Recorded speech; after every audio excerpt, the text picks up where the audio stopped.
પાટણ જિલ્લામાં કોંગ્રેસમાં આંતરિક વિખવાદના આક્ષેપો સામે આવ્યા છે। અમિત ચાવડાના સમર્થનમાં કોંગ્રેસના સનિષ્ઠ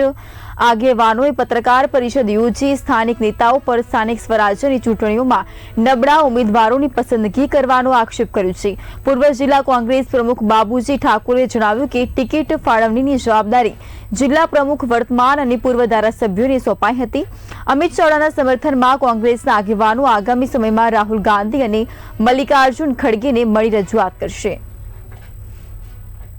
આજે ગઈકાલનો જે ઘટનાક્રમ હતો, સોશિયલ મીડિયા અને સમાચાર ચેનલોની અંદર અમે જોયું કે ઉત્તર ગુજરાતના જિલ્લા કોંગ્રેસ સમિતિના પ્રમુખશ્રીઓ, એમાંથી પાટણ જિલ્લાના માનનીય ગેમરભાઈ દેસાઈ પણ હતા, સાથે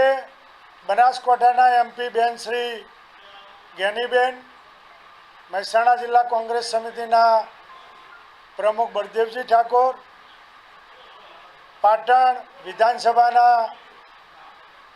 ધારાસભ્ય કિરીટભાઈ પટેલ, આમ જોઈએ તો ઉત્તર ગુજરાતના એકને બાદ કરતા બધા જ જિલ્લાના જિલ્લા પ્રમુખશ્રીઓ અને એકમાત્ર ધારાસભ્ય કિરીટ પટેલ, સાથે પૂર્વ ધારાસભ્ય ગુલાબસિંહ રાજપૂત, આ બધા જઈ અને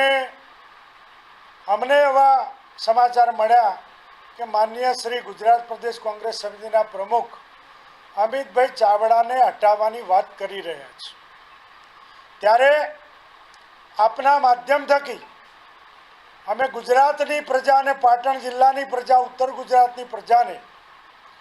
એ વાતથી માહિતગાર કરવા માગીએ છીએ કે લોકલ સ્થાનિક સ્વરાજ્યની ચૂંટણીઓની અંદર જ્યારે જિલ્લા પંચાયત હોય, તાલુકા પંચાયત હોય, નગરપાલિકા હોય, મહાનગરપાલિકા હોય, આની ટિકિટનો મેન્ડેટ આપવાની સઘળી જવાબદારી જે તે જિલ્લા કોંગ્રેસ સમિતિના પ્રમુખ અને જે તે વિધાનસભાના પૂર્વ એમએલએ હોય કે ચાલુ એમએલએ હોય, આમને સોંપેલી।